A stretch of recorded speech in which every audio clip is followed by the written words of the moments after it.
Option लेके आप मान के चलिए कि 50-50 एक्स्ट्रा ऑप्शन होता है ना। अगर बात करें हम ग्रामर का, इंग्लिश का, तो यही रेशियो रहता है। नंबर ऑफ ऑब्जेक्टिव और सब्जेक्टिव पे चलते हैं, कितना परसेंट ऑब्जेक्टिव, कितना परसेंट सब्जेक्टिव। एक ट्रेडिशनल रेशियो है, क्वेश्चन जो देता है वो 60 क्वेश्चन देता है ग्रामर में ऑब्जेक्टिव। कितना क्वेश्चन? 60 क्वेश्चन। इसमें से 36 क्वेश्चन ग्रामर से और 24 बुक से, मतलब कि लिटरेचर से, है ना, लिटरेचर से। और इस 24 नंबर में भी 2 बुक है। 24 नंबर लाने के लिए भी आपको 2 किताब पढ़ना पड़ेगा। कौन कौन? रैम्बो पार्ट 2 और story of English. Story of English 2 किताब आपको पढ़ना है जी। इसमें से 24 को ऑब्जेक्टिव आएगा और 36 को ग्रामर क्वेश्चन रहना है। इसमें से 5-6 इससे रहता है, बाकी सब आपका रैम्बो से रहेगा, है ना। 5 या 3, 4 या 5 क्वेश्चन इससे और बाकी टोटल रैम्बो से। मतलब कि रैम्बो ज्यादा हमको पढ़ना है। रैम्बो में आपको पढ़ना है 11 चैप्टर प्रोज सेक्शन से और 10 चैप्टर पोएट्री सेक्शन से। 21 चैप्टर रैम्बो में। और स्टोरी ऑफ इंग्लिश में 6 चैप्टर, 33 और 6 27। और ग्रामर सेक्शन में आइएगा तो यहाँ भी कम से कम 17-18 टॉपिक पढ़ना है ग्रामर में। हाँ, 17 को टॉपिक है, 24 नंबर कोची में बुक में 17 को टॉपिक है, बुक में 27 को 24 नंबर है ना। लेकिन यहाँ तो ग्रामर में तो है 17-18 टॉपिक है ग्रामर में ऑब्जेक्टिव का, है ना। और 18 को में नंबर क्या आ रहा है? 36 को यहाँ बढ़ रहा है ना। तो सब तो काफी को, है ना। दूसरी चीज है कि फिर बुक में आइएगा तो बुक में भी वैसे ही, मतलब लॉन्ग क्वेश्चन की तरफ चलिएगा तो वहां भी यही रेशियो बढ़ेगा। 8 नंबर का आपका ग्रामर में एससी आता है। 5 नंबर का आपका आता है समरी लिखने के लिए। 4 नंबर का आता है आपको लेटर लिखने के लिए। लेटर 2 तरह का होता है, फॉर्मल और इनफॉर्मल, दोनों में से आपको कोई एक लिखना है। उसके बाद आइए 2 नंबर का क्वेश्चन आता है। 5 नंबर का एक और आता है मैच करने के लिए। हाँ, फिर आपका प्रेसिस राइटिंग वगैरह आता है ना। उसके बाद 2 नंबर वाला 4 नंबर में आता है 2 नंबर वाला 5 क्वेश्चन, है ना। 2 नंबर में 5 क्वेश्चन, तो 10 नंबर का हुआ गया शॉर्ट क्वेश्चन। कंप्रीहेंशन हो गया। उसके बाद कंप्रीहेंशन के बाद अगर चलिए तो आपका ट्रांसलेशन आ गया 5 नंबर का।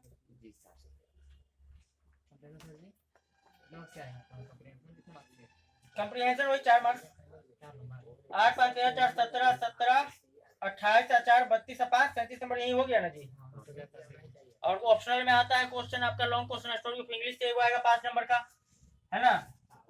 2 आएगा जिसमें से एक आपको देना है, लिख देना है। एक बात की गारंटी है, आपका जो सिलेबस है वो हम पूरा खत्म करेंगे। कितना दिन में?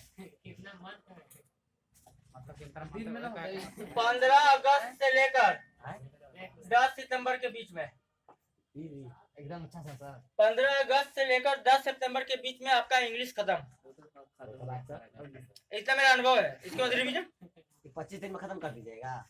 अगस्त से लेके चाहे तो 15 अगस्त को भी खत्म हो सकता है, नहीं तो हार्डली 10 सितंबर तक खत्म हो जाएगा। लास्ट डेट 10 सितंबर इतना स्टार्ट हो रहा है, खत्म हो गया, है ना। उसका रीजन है छुट्टी इंग्लिश में संडे को भी नहीं होती है। जो आपका टेस्ट होता है वो संडे को ही होता है, क्योंकि यहाँ 2 भाग है ना जी, ग्रामर और लिटरेचर।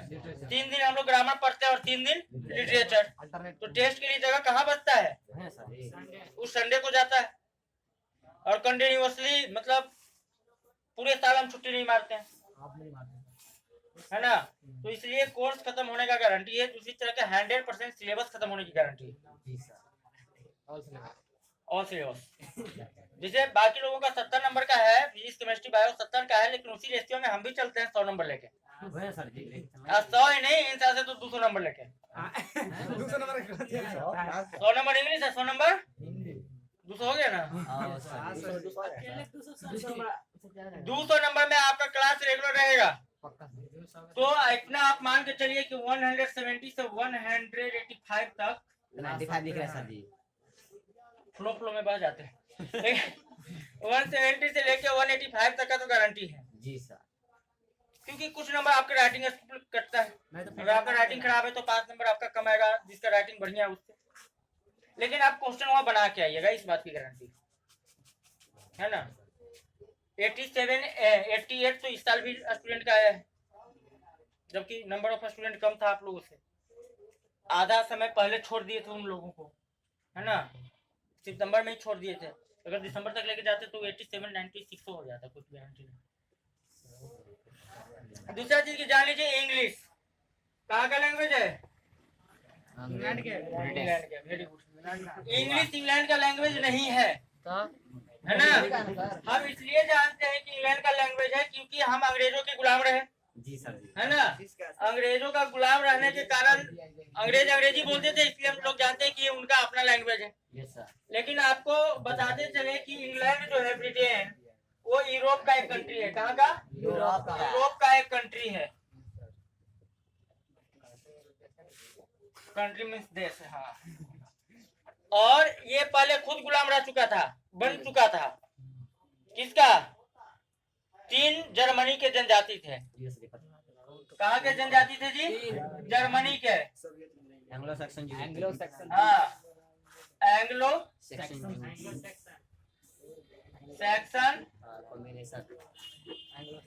और जूट्स का। ये 3 जर्मनी ट्राइब थे। कैसा ट्राइब थे? ट्राइब का मतलब होता है जनजाति। हम लोग परीक्षा का फॉर्म भरते हैं ना, आप लोग मैट्रिक में पढ़े होंगे, तुम्हें देखते हैं कैटेगरी होता है GN, OBC, EBC, SC, ST, ऐसा देखे हैं? मतलब सबके समझ में आता है? सबका बताइए तो SC का मतलब क्या होता है?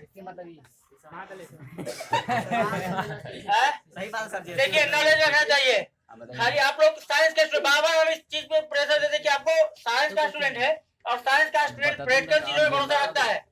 रटन से विद्या नहीं चलेगा, वो सब इतिहास के लेकर के काम है ना। यहाँ पे नॉलेज चाहिए। GN मतलब कि जनरल कास्ट, जेकरा में कोई कमी ना हो। भारतीय संविधान के अनुसार दिए गए व्यवस्था में जो अपने आप को ढाल लिया है वो सब कौन कास्ट में है? जनरल कास्ट में। जिसको भारतीय संविधान कहती है कि नहीं ये लोग जीने खाने लायक है, तो वो जनरल कास्ट में है। वो अलग बात है कि इसको हम लोग अभी भी कास्ट के दृष्टि से देखते हैं। मतलब एक ऐसा कास्ट समुदाय होता है जिसमें सामान्यतः लोग ठीक है खा पी सकते हैं, तो उसको हम जनरल कहते हैं। अगर ईश्वर आपको अपने से ज्यादा दे तो खिला भी सकते हैं, है ना। OBC अदर बैकवर्ड कास्ट क्या होता है? अदर बैकवर्ड कास्ट मतलब अन्य पिछड़ी जातियां। इसका मतलब होता है कि ठीक है पिछड़ा हुआ है लेकिन विशेषता पिछड़ा हुआ नहीं है, इनसे पिछड़ा हुआ है। इसको थोड़ा सा ढकेले की जरूरत है ना, इस जगह पे आ जाएगा। उसके बाद आइए EBC, इसका मतलब होता है economically backward caste. Economically backward caste इसका मतलब होता है कि ये आर्थिक रूप से पिछड़े हैं, है ना। इनके पास रुपया पैसा धन दौलत की कमी है, तो इस आधार पर इनको कुछ सुविधाएं सरकार के द्वारा ज्यादा मुहैया कराई जाती हैं OBC के तुलना में, है ना, उसके तुलना में। अब ये SC का मतलब होता है शेड्यूल्ड कास्ट। हाँ, शेड्यूल्ड कास्ट इसका मतलब होता है कि ये लोग भारतीय संविधान में सबसे पिछड़ी जातियों में से हैं, आर्थिक रूप से, शैक्षणिक रूप से, है ना, दोनों ही तरह से। आर्थिक और शैक्षणिक मतलब कि देखिए शिक्षा है तो आप अपने आप को ढाल लेंगे, लेकिन जो शिक्षा से कोसों दूर है, जिसके पास रहने को घर नहीं है, जंगलों में रहा है, पेड़ों में रहा है, पहाड़ों में रहा है, उसको मुख्य धारा में जोड़ने के लिए उसको एक कैटेगरी दिया गया क्या? शेड्यूल्ड कास्ट, ताकि उसको मुख्य धारा में भारतीय संविधान का लाया जाए और इनके समक्ष खड़ा किया जाए। सब लोग एक जैसा होगा, एक जैसा एफर्ट लगाएगा, तभी किसी भी राष्ट्र का निर्माण सही दिशा में होता है ना। तो इनका क्या होगा? अगर मान के चलो कि इनको छोड़ देते हैं तो क्या होगा, ई कमाएगा, जो सारा खर्चा कहाँ जाएगा, ये है यही ना। तो तो इसका सरकार देखता है कि चलो ठीक है आ जा रहा है। मान के चलिए कि हमारे यहाँ टैक्स पेयर की संख्या 2 या 4% है जो हाईली टैक्स पेयर होते हैं, तो बाकी लोग उन्हीं का पैसा खाते हैं ना। टैक्स हम भी पे करते हैं, जीएसटी आप भी पे करते हैं, जीएसटी। एगो साबुन 10 रुपए का खरीदते हैं, ऊपर जीएसटी है 18% 15% है ना। लेकिन जो एक मोटा रकम होता है वो पे करने वाले 2-4% लोग हैं। अब जब ये लोग पढ़ लेगा तो कमाने लगेगा, तो इसको दूसरे की जरूरत नहीं रहेगी। वो लोग है कि आज हमारे समाज में करप्शन है, इसलिए बहुत लोग ऐसे लोग राशन उठाने के लिए जाते हैं जिनको नहीं उठाना चाहिए। मतलब कि उनके पास अपना खेती है फिर भी राशन उठाते हैं। लेकिन जब ये लोग के पास धन संपत्ति हो जाएगा तो राशन उठाने की लाइन लगेगा, नहीं लगेगा। तो इसलिए इसको शेड्यूल कास्ट किया गया कि इस श्रेणी को हमको इस तरह की सुविधा मुहैया कराना है। अब इनसे भी जो पीछे है वो है एसटी, है ना, जो कि मुख्य धारा में ही नहीं आया, जो कि आदमी क्या होता है इसी चीज को ठीक से नहीं समझ पाया था, अपने आप को आदमियों से अलग मानता था। जंगल में है पत्ता पनेगा आदि मानव लिखा, तो उसको डाला गया एसटी कैटेगरी में कि इनको मैंने ध्यान करके रेखांकित करके और तब लेकर आना है इधर, है ना। तो इनको लिखा गया शेड्यूल्ड ट्राइब, शेड्यूल्ड ट्राइब। अब यही जो ट्राइब शब्द है ना, ट्राइब इसका मतलब होता है जनजाति। क्या होता है, जनजाति। तो ये लोग का अपना अस्थायी घर नहीं होता है, ये लोग टहलता रहता है, घूमता रहता है, भटकता रहता है ना, भ्रमण करते रहता है। तो इसी तरह के ये लोग थे, कौन, जर्मन ट्राइब, तीनों एंगल सेक्शन और है ना, ये तीनों भी उसी तरह से घूमते रहते थे अपने शिकार के लिए, शिकार करना, शिकार खाना, वही काम था। तो हुआ क्या, जो इंग्लैंड था ना बहुत शांति प्रिय राष्ट्र रहा था, बहुत शांति प्रिय। यहाँ पे सैनिक वगैरह की भी आवश्यकता नहीं थी। लेकिन हम सीधा है, देखो कोई मतलब है हमारे गोतियों सीधा होगा ना। इंग्लैंड के अगल बगल के देश आदमखोर लोगों से भरा हुआ था, आदमी मार के खाता था, मतलब आदमी मार के और संपत्ति खाता था, है ना, वहाँ टिकता नहीं था। उस तरह के प्रजातियों में से दो है स्कॉट्स और पिग्स। ये लोग ऐसे प्रजाति हैं जो कहीं पे बसते नहीं है, कैसे बाबर आके बस गया वैसे लोग बसा नहीं कहीं, गया लूटा और चल दिया, है ना, गया मारा लूटा चल दिया। अब एक से इंग्लैंड परेशान था, कौन परेशान था, इंग्लैंड परेशान था। जब न तब आता है मार के चल देता है, इंग्लैंड का रहेगा तो क्या इंग्लैंड के मारता, दूसरे जगह के था, दूसरे राष्ट्रों के था। लेकिन इंग्लैंड छोटा सा टापू है, आप मैप देखिएगा, जब तक मैप नहीं देखिएगा तो बाकी जो आपका भूमि स्थिति है उन्हें पता चलेगा। तो क्या हुआ कि जब बार जाता है ब्रिटेन वाले को मार के चलाता, ब्रिटेन वाले के पास तो अपनी सेना थी नहीं, है ना, अब कोई तैयार है तब ना। अब कौन जा रहा है कि हम जा रहे हैं 5 किलो आलू लेके आओ, छीन छान के मारे भाग गया। अभी लोग परेशान हो गया, उस दिन मराया, घटा घटा घटा घटा कुछ देखा करिए, जब न तब आता है मार के चल। तब यही गया जर्मनी के पास, किसके पास, जर्मनी की तीनों जनजातियों इसके पास गया मैं, एंगल और सेक्सन के पास जाके उसको बोला भाई देखो ऐसा ऐसा बात है, हिंदू को आता है चोरवा ना मार के चल जाता है, चल के मेरी रक्षा करो। बोला चलो चलो कोई बात नहीं, हम नहीं लगी थी। व्हाट्स गोइंग ऑन, देखिए गया यहाँ से, जब जाके इसको देखता है कि अरे तो सचमुच में आता है, भला वाला लेके आता है, नहीं मार देता है, मार के भाग जाता है। कहा कि आज थोड़ी शेर था हम इस सब का एंगल उंगल का फोटो देखिएगा यूट्यूब पर चाहे गूगल पर करके, खूब अच्छा ये सब योद्धा होता है, लड़ाकू, है ना, ये सब तलवार ढाल सब लेके चलता था, इस सब के मार के भगा दिया, खुद राज कर दिया। और ये सब तो जनजाति प्रजाति का था, लड़ाकू भी था। ये सब देखा कि अब तो भगा दिए, अब तो रोजी रोटी न देगा। जैसे इसको भगाता था तो बदले में ब्रिटेन वाला उसको कुछ धन संपत्ति देता था कि जाओ यहाँ खाओ पियो ऐश करो मौज करो जाओ। अब भाग गया तो क्या लगेगा, खिलाएगा। अभी मांगता था, कहता क्या हम न देंगे, तो न देंगे तो क्या कि इसी पे अधिकार जमा लिया, ब्रिटेन पे अधिकार जमा लिया, अब तो नहीं भाग। तो जो मूल निवासी थे उनको भगा दिया गया, वो सब जाके और दूसरे छोटे छोटे टापुओं पर बस गए। अब यहाँ पे एंगल सेक्शन सबडूस ये तीनों जर्मनी के अलग अलग हिस्से से आते हैं, है ना, तीनों। अब तीनों इंग्लैंड में बस गए जी।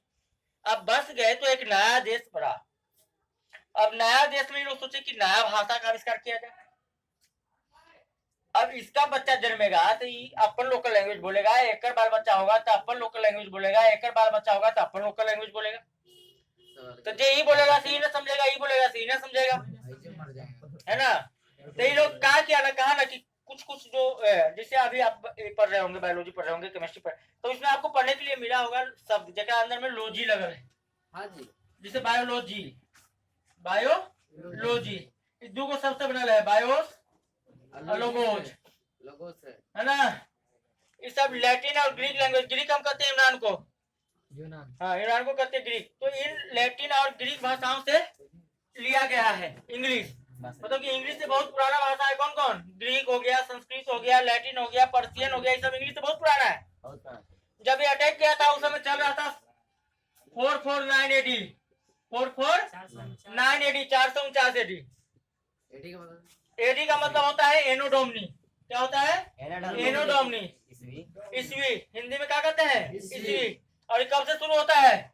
ईसा मसीह के सूली पर लटकाए वाला दिन से। ईसा मसीह को जिस दिन सूली पर लटकाया गया था उस दिन से लेकर जो तारीख स्टार्ट हुई उसको हम लोग कहते हैं एनो डोमनी। और ईसा मसीह के जन्म से जो पहले का हुआ बीसी कहते हैं, उसको बीसी कहते हैं, बिफोर क्राइस्ट, है ना, ईसा के जन्म के पूर्व। अब देखिए जब 449 में चला था तो ये लोग क्या किया कि दूसरे लैंग्वेजेस से भाषा चढ़ाया, बना दिया कि वो हमारा भाषा हो गया। वो भाषा का नाम दे दिया कौन सी? इंग्लिश। स्पेलिंग में थोड़ा मिस्टेक था, मतलब मिस्टेक नहीं था उस समय के हिसाब से ठीक था, आज गड़बड़ है। इंग्लिश, है ना, एक लैंग्वेज बन के आ गया। इस लैंग्वेज को आगे चल के नाम दे दिया गया ओल्ड इंग्लिश। जब इंग्लिश डेवलप कर गया ना, ओल्ड इंग्लिश को कहा गया। क्या कहा गया? Old English. बाद में चल के कहा गया। इसी का एक नाम है एंग्लो सेक्सन पीरियड। डिस्टर्ब नहीं, एंग्लो सेक्सन पीरियड, है ना। क्यों जी? एंगल और सेक्शन का पीरियड था। किसका पीरियड था? एंगल और सेक्शन का। दो को महान योद्धा था, प्रजाति था, इस दोनों के नाम पे चलाई, पीछे पीछे चले वाला, है ना। तो एंग्लो सेक्सन पीरियड सब कब से कब तक चला? 449 में तो स्टार्ट हो गया ना जी, 1066 तक। कब तक? 1066 तक चला। उस अंग्रेजी को हम लोग किस नाम से जानते हैं? Old English. लेकिन जो भी चीज की आप शुरुआत कीजिए, किसी भी सब्जेक्ट की आप शुरुआत कीजिए, किसी भी वस्तु की शुरुआत कीजिए, बहुत सारे उसमें त्रुटि होते हैं, कमजोरियां होते हैं, खामियां होते हैं, है ना। अब इसमें भी था, मान लीजिए लोग तो तैयार तो कर लिया लेकिन ग्रामर नहीं था उस समय, है ना, ग्रामर नहीं था। अब दूसरे को समझाओ कैसे? ग्रामर अगर नहीं है बच्चे तो दूसरे को आप समझा ही नहीं सकते हो।